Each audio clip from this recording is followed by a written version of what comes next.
지금부터 제19회 국무회의를 시작하겠습니다. 지난주 워싱턴 DC에서 한미 경제통상수장이 참여하는 2+2 통상협의가 있었습니다. 일각의 우려에도 불구하고 한미 양국은 이번 협의를 통해 굳건한 양자관계를 재확인했으며 우리 대표단은 향후 협의의 기본 틀에 대한 원칙적 합의를 이끌어내면서 그간의 불확실성을 상당 부분 해소하였습니다. 이번 주부터는 관세, 비관세 조치, 조선업 협력 방안 등 분야별 실무 협의가 본격적으로 진행됩니다.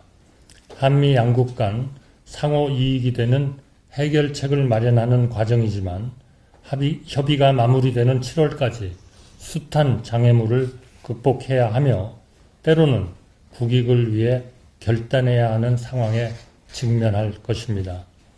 그러나 우리는 늘 도전에 응전하며 위기를 기회로 만들어 왔습니다. 힘의 논리가 지배하는 냉정한 글로벌 무역 통상 질서 속에서도 우리 기업들의 불굴의 도전 정신과 공직자들의 헌신과 해안을 바탕으로 세계가 부러워하는 무역 대국으로 발돋움했습니다. 이에는 우리 국회와 정치권의 협력도 절대 불가결한 요소로 작용됩니다. 앞으로 미국과 호혜적인 통상 협의를 이끌어낸다면 굳건한 한미 동맹은 번영의 경제 동맹으로 한층 더 성숙하게 발전할 것입니다. 경제부총리와 산업부 장관을 중심으로 모든 부처가 원팀이 되어 지혜를 모으고 국익을 위해 끝까지 노력해 주실 것을 당부드립니다. 내수 회복이 지연되면서 소상공인, 자영업자 등 민생의 어려움이 가중되고 있으며 1분기 경제성장률은 전분기 대비 마이너스 0.2%를 기록했습니다. 통상 환경의 불확실성과 글로벌 기술 패권 경쟁 속에서 우리 기업들도 전례 없는 도전에 직면해 있습니다. 그 어느 때보다 입법권과 예산권을 통해 민심에 부응해야 하는 국회의 주도적 역할이 절실한 때입니다. 그러나 아직도 민생과 경제 회복을 위해 반드시 필요한 법안들이 국회 문턱을 넘지 못하고 있습니다. 반도체 산업의 경쟁력 확보와 경제 안보 강화를 위해 한시가 급한 반도체 특별법 제정안, 근로기준법 적용을 받지 못하는 노동자들을 보호하기 위한 노동약자 지원법 제정안, 지방투자기업에 획기적인 규제, 조세 특례를 부여하는 지역균형 투자 촉진 특별법 제정안 등 하루빨리 처리되어야 할 법안들이 너무나 절박합니다. 정부는 지난주 12조 2천억 원 규모의 필수 추경안을 국회에 제출하였습니다. 추경의 효과는 속도가 좌우합니다. 어려운 경제 상황을 고려하여 국민의 소중한 세금을 가장 효과적으로 써야 한다는 재정의 기본 원칙에 부합하고 신속한 처리가 전제될 경우 정부는 국회의 추경 논의에 유연하고 전향적으로 임하겠습니다. 국경 앞에서는 정부와 국회 모두가 하나가 되어야 한다고 생각합니다.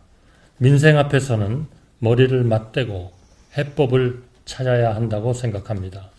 미래를 지향하는 정치와 현재를 책임지는 행정이 힘을 모아간다면 작금의 어려움은 반드시 극복할 수 있을 것이며 대한민국은 다시 위로 앞으로 도약하며 세계를 선도해 나갈 것입니다. 지난 4월 17일 대통령 권한대행의 헌법재판관 임명 권한을 제한하는 내용을 골자로 하는 헌법재판소법 개정안이 국회를 통과해 정부로 이송되어 왔습니다. 이번 개정안은 헌법에 규정되어 있는 통치구조와 권력 분립의 기초에 관한 중요한 사항을 법률로 규정하고 현행 헌법 규정과 상충되는 내용을 담고 있습니다. 이에 정부는 제2요구가 불가피하다고 판단했으며 그 이유를 국민들께 설명드리겠습니다. 헌법 제71조에 의하면 대통령이 직무를 수행할 수 없을 때에는 국무총리가 대통령의 권한을 대행토록 하고 권한 대행의 직무 범위에 대해서는 헌법은 별도의 제한을 두고 있지 않습니다. 그럼에도 이번 개정안은 대통령 권한 대행이 국회에서 선출하는 3명과 대법원장이 지명하는 3명에 대해서만 헌법재판관으로 임명할 수 있도록 하여 헌법에 없는 권한 대행의 직무 범위를 법률로서 제한하고자 하고 있습니다. 또한 헌법 제112조 제1항은 헌법재판관의 임기를 명확하게 6년으로 규정하고 있습니다.